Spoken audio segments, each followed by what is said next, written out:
नमस्कार दोस्तों, बेबाक भाषा की ग्राउंड रिपोर्ट इलेक्शन हरियाणा में आपका स्वागत है। इसमें मैं मौजूद हूँ सोहना में तावड़ू, और यहाँ पर जो इलेक्शन है उसकी क्या ख़ास बात है, किस तरह से किन मुद्दों पर इस पूरे इलाके में वोट डाला जाएगा या उसको डालने का मन बन रहा है, यह बहुत अहम सवाल है। दूसरा अहम सवाल है कि यह जो पूरा इलाका है, यह मेवात और मेवात से जुड़ा हुआ इलाका है।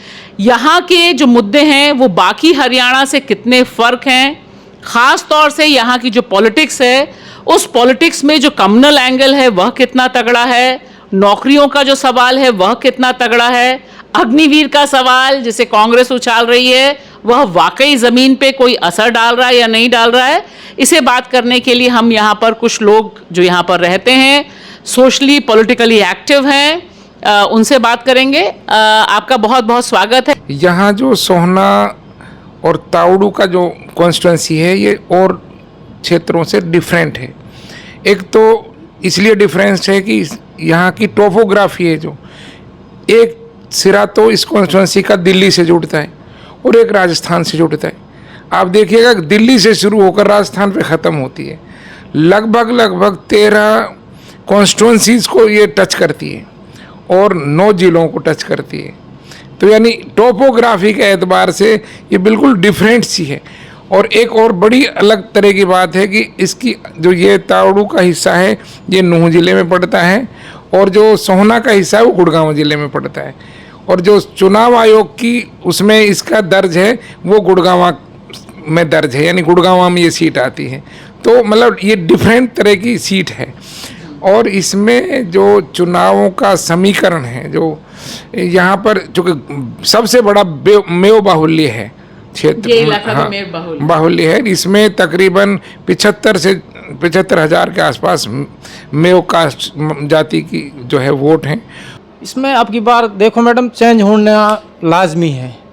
पहले क्या होता था कि बीजेपी पार्टी अपने वहाँ से किसी गुजर को कैंडिडेट बना लेती थी और ऐसा होता था कि गुजर को वोट करता था, यहाँ से मेव कैंडिडेट होता था तो मेव को वोट देता था। अब की बार ऐसा हो रहा है कि कांग्रेस पार्टी का जो गुजर कैंडिडेट है उसको मेव भी वोट कर रहा है, गुजर भी वोट कर रहा है।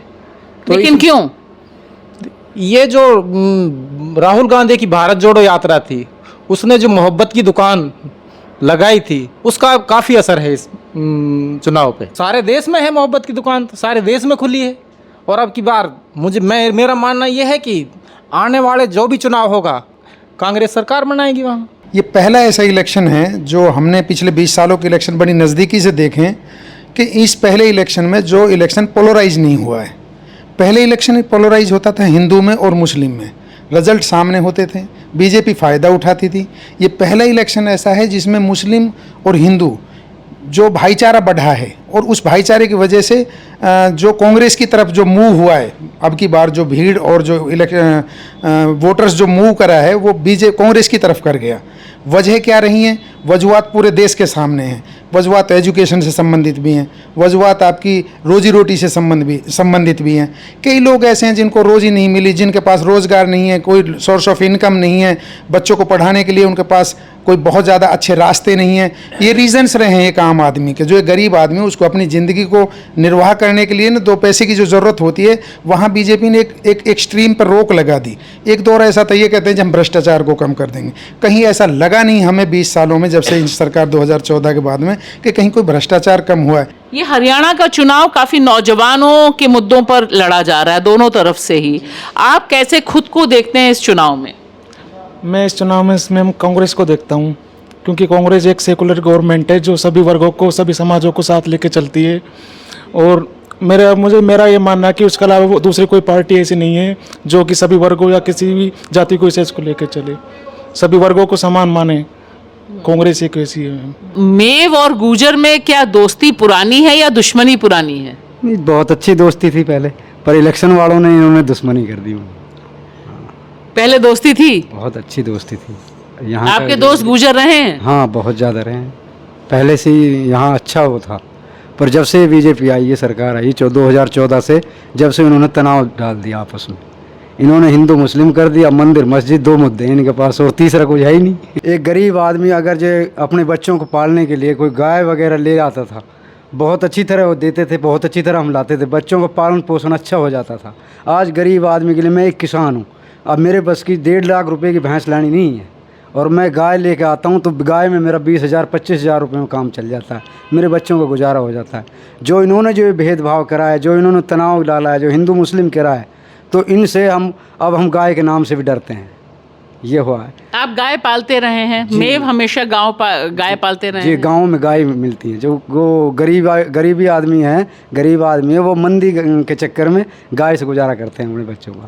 नोएडा नहीं जा सकते, दिल्ली नहीं जा सकते, जहाँ अब जब ड्राइवरी करेंगे तो मन चाह जगह जो किसी भी जा सकते हैं, कंपनी वाले किसी भी भेज सकते हैं माल लेके। तो अब ये माहौल बहुत ज़्यादा ख़राब हो गया जब से बीजेपी आई है, जब से हमने ड्राइवरी छोड़ दी। अब बच्चे काम करते हैं कंपनियों में, बस घरे रहते हैं। बच्चे क्या काम करते हैं आपके? कंपनियों में काम करते हैं, सही हिसाब किताब है, जॉब अच्छी कर रहे हैं। ड्राइवरी छोड़ी इसीलिए कि माहौल ख़राब की वजह से आदमी कोई भी किसी तरीका भी बेमतलब भी गाड़ी देके नहीं चिपटने लगे। आपके साथ हुआ क्या कभी ऐसा? हाँ बिल्कुल हुआ, मेरे साथ फरीदाबाद में भी हुआ, नोएडा में भी हुआ, इधर यूपी में भी हुआ। कई चांस हो गए, फिर बच्चों ने कह दिया छोड़ दे, अब अब नहीं करना। गाड़ी अपनी भी ले सकते हैं हम, वो भी चला सकते हैं, कंपनी की नहीं, लेकिन सिर्फ इसी वजह से अपनी भी नहीं ले रहे कि माहौल ख़राब है। अब देख रहे हैं, देखो कांग्रेस आ जाए, कांग्रेस की सपोर्ट में लगे हुए हैं, तो ये कांग्रेस के टाइम में ये सब कुछ नहीं था। यहाँ पर जिस तरह से गुर्जर और मेव के रिश्तों को लेकर, पॉलिटिकल रिश्तों को लेकर बातचीत है। अभी मेरी पहचान, मैं ऑल इंडिया रेसलिंग फेडरेशन का वाइस प्रेसिडेंट रहा हूँ, और एक रेसलिंग टीम भी है हमारी प्रो रेसलिंग लीग में, NCR पंजाब रॉयल्स की, जो वर्ल्ड लेवल पर 2 बार फर्स्ट आई है और 1 बार सेकंड और 1 बार थर्ड।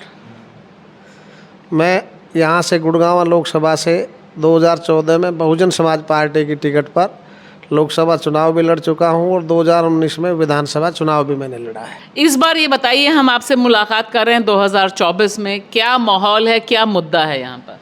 देखिए, मुद्दा जो अभी है, जो पिछला 10 साल बीजेपी का शासन रहा है, उसमें लोग बीजेपी के शासन से ऊब चुके हैं। जिस तरीके की उनकी नीतियाँ रही, आपसी भाईचारे को ख़राब करने की, सिर्फ और सिर्फ हिंदू मुसलमान के नारे पर वोट लेने की, विकास के नाम पर उन्होंने कोई काम नहीं किया जिससे कि यहाँ की जनता किसी तरीके से खुश हो सके। खुश होने का कोई भी ऐसा काम नहीं किया जिससे जनता पर प्रभाव पड़े। मेरा मानना यह है मैडम, बीजेपी ने नफ़रत के अलावा हरियाणा में कुछ नहीं किया, लोगों का कोई काम नहीं किया। पिछले 10 साल में जो बेरोज़गारी, जो भुखमरी जनता के बीच आई है, मेरा मानना यह है कि इससे पहले कभी किसी भी सरकार में इस तरह का वो नहीं आया है। ये तो आप गलत कह रहे हैं, राशन तो फ्री दिया मोदी जी ने। वो तो मैडम कांग्रेस के टाइम में भी मिलता था राशन, तो ऐसा नहीं कि बीजेपी ने अपने घर से दे दिया, कांग्रेस के टाइम में भी मिलता था वो तो। इलेक्शन बिल्कुल सूत्र पे चल रहा है, हिंदू मुसलमान का नारा लगाने की कोशिश कर रहे हैं, भाई से भाई से लड़ाने की कोशिश कर रहे हैं।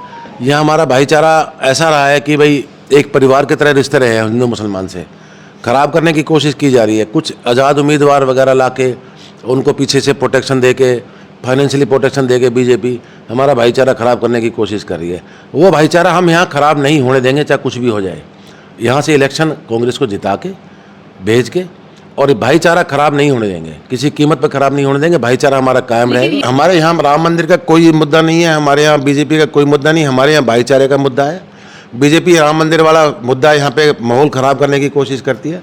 यहाँ कोई माहौल ख़राब नहीं होगा, यहाँ पे माहौल ऐसा रहेगा भाईचारे वाला, इलेक्शन बड़ा पीसफुल होगा। राहुल गांधी बार बार नौकरी की बात कर रहे हैं, डंकी रूट की भी बात कर रहे हैं। क्या लोगों को वाकई लगता है ये मुद्दे हैं, लोग इस पे वोट देते हैं क्या? बिल्कुल मैम, लोग इस पे वोट देते हैं, क्योंकि आज मैम किसी भी वर्ग को, किसी भी समाज को नौकरी की ज़रूरत है। हम जैसे नौजवानों को भी नौकरी की ज़रूरत है। इस पर मैं वोट का सबसे अहम मुद्दा होना चाहिए। ये बीजेपी सरकार से पहले 5-6 गाय, 7 गाय, 5 गाय, 10 गाय मेरे पास रहती थी। उसके बाद हमने गाय का नाम लेना भी छोड़ दिया। क्या बात कर रहे हैं, गाय पालना बंद कर दिया आपने? जी, बंद इसलिए कर दिया कि कल लाएं कहाँ से, लाएं कहाँ से? जो जहाँ से भी लाते हैं वहीं पे घेर के मार देते हैं, कैसे लाएं? और फिर मैं एक किसान हूँ, उस टाइम पे जब कांग्रेस की सरकार थी उस टाइम पे 400 रुपये का डीएपी का कट्टा मिलता था हमें, 200-300 रुपये का सिलेंडर मिलता था। आज वो 1000-1200 रुपये का सिलेंडर कर दिया इन लोगों ने, ठीक है जी। और वो डीएपी का कट्टा जो खाद का कट्टा वो आज 1600 रुपये का मिल रहा है हमें। कैसे जमींदारा करें, किससे करें? इसलिए ये सरकार नहीं लानी जरूरी है हमें, इसलिए हम कांग्रेस की सपोर्ट करते हैं पूरी तरह। अगर बहुत नज़दीकी मंदिर से जाके देखेंगे तो इतने अफसर्स जो बैठे हुए हैं ना, भ्रष्टाचार बढ़ाया इस सरकार ने। और उसकी वजह क्या रही है कि मेरा काम पहले इजीली हो जाता था, आज नहीं हो पाता है। आज भ्रष्टाचार के नाम पे और वैसे सिर्फ ड्रामाबाजी जो रही है वो ज़्यादा रही है। लोगों के पास सोर्स ऑफ इनकम के ज़रिए लोगों को रोज़गार नहीं दिए, कहने के लिए कि भाई हम लोगों को नौकरियाँ देते हैं। कहीं ऐसा नहीं लगा कि सरकार ने कोई बहुत अच्छे काम किए हों। मैंने यहाँ नौकरी भिवाड़ी में करी है गुजरों के पास, उनके घर भी रहता था, उनके घर खाना भी खाता था, वो भी मेरे पास आते थे, शादियों में भी आते थे, हम भी जाते थे, कोई नफरत नहीं थी। लेकिन अब देखते हैं कि चेहरे को देख के बदल जाते हैं लोग। जो यार दोस्त थे ना वो भी उल्टी नज़र से देखते हैं, कुछ हो जाती है तो गुद्दी से ऐसे देखते हैं। जब वो कुछ नहीं रहती थी, जब कुछ नहीं होती थी, कुछ जब नहीं होती थी गुद्दी में, तो पूरी गुद्दी को ऐसे देखते थे, भाईबंदी से ऐसे हाथ रखते थे। कुछ होने के बाद में फिर ऐसे देखते हैं, कैरी नज़र से, आधी तिरछी नज़र से देखते हैं कि वो मतलब कहने का लास्ट में यही है कि माहौल सही नहीं है, ये ड्राइवर ही छोड़ दी, घर पे हैं और सपोर्ट कर रहे हैं कांग्रेस की। यहाँ पर लोग पूरे तरीके से साधन संपन्न है, लेकिन जो हमारा क्षेत्र है वो पिछड़ा हुआ है। इससे आगे जैसे चलोगे, क्योंकि मेवात में हमारा क्षेत्र पड़ता है, तो विकास के नाम पर, नौकरियों के नाम पर, रोजगार के नाम पर यहाँ पर कोई किसी तरीके की सुविधा नहीं है। मैं बताऊं, पिछले 10 साल में हमारे गांव में कोई सरकारी नौकरी नहीं मिली किसी भी बच्चे को। 10 साल के अंदर आप बताओ, 10 साल के इतने लंबे अंतर में किसी बच्चे को रोजगार ना मिल रहा, किसी को तो मिले। सारे ये गौरक्षा के नाम पे पैसा इकट्ठा करना, इन्होंने फंडिंग करनी, पैसा इकट्ठा करके पुलिस से मिलके इन्होंने पैसा बांटना, इसके अलावा इनके पास कोई काम नहीं है, कोई गौरक्षा नहीं है। लेकिन रोजगार तो दिया है ना हिंदू लोगों को बीजेपी ने, किसको? गौरक्षक दल बनाकर। क्या रोजगार दिया है? एक सड़क पे खड़ा होकर पैसे जेब में से निकाल के लूटने का अड्डा बनाया है बीजेपी ने। अगर हिंदुओं का सरकार फायदा करना चाहती है तो उसके नए एक मॉडल ला के लेके आती, उसमें हिंदू और मुसलमानों को साथ बैठाती, उस मॉडल में मुसलमानों को मेंबर बनाती, हिंदुओं को मेंबर बनाती, और उसको एक कमेटी बना के उसको एक नया एक मॉडल बना के मार्केट में उसमें अब हरियाणा प्रदेश में एक उसको करती। कुछ चंद बदमाश, कुछ चंद गुंडों को लाके और बजरंग इसके विश्व हिंदू परिषद के बना के, गौवंश के बना के सड़क पे खड़े होकर लूट डकैती, इसके अलावा कुछ नहीं है। गाय का रेट क्या है अभी? गाय तो मैम ऐसा है, लेके 15,000 से, देसी गाय 10-12 हज़ार से और 40,000 तक की गाय आ जाती है ठीक ठाक, जिससे 10-12 किलो दूध की गुजारा हो जाता है बच्चों का। तो अब आपका कहना है कि मेव मुसलमान जो है गाय नहीं पाल रहे क्योंकि लिंचिंग का खतरा है, मार डालते हैं। जी मैम जी, कोयरी गांव में एक को मार दिया, इधर से पहलू खान जो गाय लेके जयपुर से आ रहा था उसको बहरोड में मार दिया। वो गाय तो लेके आ रहे थे, ब्याई हुई गाय लेके आ रहे थे। पूरा जो मेवात क्षेत्र है इसमें एक दूसरे के रिलेशन है, रिश्तेदारी के रिलेशन है यहाँ से वहाँ। अच्छा जी मैम। तो पहलू खान गाय में ही बिजनेस करते थे, गाय लेकर आते थे और अपने बच्चों को गुजारे के लिए, पालन पोषण के लिए ला रहे थे वो बेचारे। एक नहीं 2-3-4 गाय लेके आ रहे थे, क्योंकि 2-3 होके मिलके उनको आपस में तकसीम कर लेते यहाँ पे। तो पहलू खान की जब हत्या हुई उसके बाद बहुत डर हो गया लोगों में। काफ़ी डर के दहशत हो रखी है। पहले जाते थे हमारे बाबा, लाते थे नारनौल साइड से गाय वगैरह लाते थे, पैदल लेके आते थे। यही हिंदू भाई जो थे रेवाड़ी से उरली तरफ, उनको रोक के खाना देते थे, गाय को बंधवाते थे। फिर सुबह बखत चला जाना, रात में जाना गलत है, मुनासिब नहीं होता है, तो इसलिए वो अपने घर पे रोकते थे। और आज ऐसा है कि आज अगर हम वहाँ चले भी गए या मुसलमान रेवाड़ी नारनौल साइड फंस भी गया तो वो गलत शब्द बोलते हैं, हाँ, बुरी नीयत से देखते हैं। तो अब क्या सभी को शक हो गया है? जी मैम, डर का माहौल तो बिल्कुल है। जब एक के साथ हो गया, 2 के साथ हो गया, तो कहाँ तक बचे। हमारे यहाँ मेवात में काफ़ी हो गई, एक बल्लमगढ़ में हुई थी, एक वो बहरोड में हो गई थी पहलू के साथ, एक मेरे यहीं खोयरी में हो गई थी। खोयरी में किसके साथ हुई? वसीम था, वसीम, और उसको इन्होंने RSS के वालों ने उन्होंने उसको बता दिया कि एक्सीडेंट में मरा है, और जबकि वहाँ मौके पे थे जो आदमी, उन्होंने खुद देखा कि उसको RSS वालों ने मारा है। जो समझदार हिंदू हैं, हिंदूज़ में भी कैटेगरी है मैम। एक हिंदू वो है जो बहुत कट्टरपंथी वाला हिंदू है, एक हिंदू है जो सेकुलर माइंड है। अगर कट्टरपंथी की हम बात करते हैं तो उनको राम मंदिर भी दिखाई देगा, उनको 370 भी दिखाई देगी। मैं एक सिंपल सा सवाल है, क्या 370 के काम आवाम को उससे कोई ताल्लुक वास्ता है? एक यहाँ रहने वाला आदमी जिसको अपनी रोजी रोटी के लिए जो सुबह शाम तक लड़ाई लड़ता है, उसको 370 के हटने से और राम मंदिर के बनने से बहुत बड़ा फ़ायदा नहीं होने वाला। और शायद यही एक रीज़न रहा है कि उसको एक ऐसे लीडर की ज़रूरत है जो उसकी रोजी रोटी पे और उसके लिए एक उनके बच्चों के लिए एक अच्छी फैसिलिटी प्रोवाइड कराए, उनके बच्चों के लिए कोई कामयाब मुस्तकबिल कायम करे। तो ये राम मंदिर, ये मुद्दे जो हैं, ये सेकुलरिज्म की तरफ नहीं बल्कि उन कट्टरपंथी लोगों की देन है जिसे इस देश को कई हिस्सों में बांट दिया। यहाँ पर जो हिंदू मुसलमान का जिस तरीके से कार्ड खेला जाता है वो बिल्कुल उसके विपरीत होने वाला है। और जो हिंदू मुसलमान का जो लोग इंडिया लेवल पर, नेशनल लेवल पर देखते हैं, वो बिल्कुल उसका दूसरा मिलेगा। हिंदू और मुसलमान यहाँ पर एक साथ बैठकर खाना खा रहे हैं।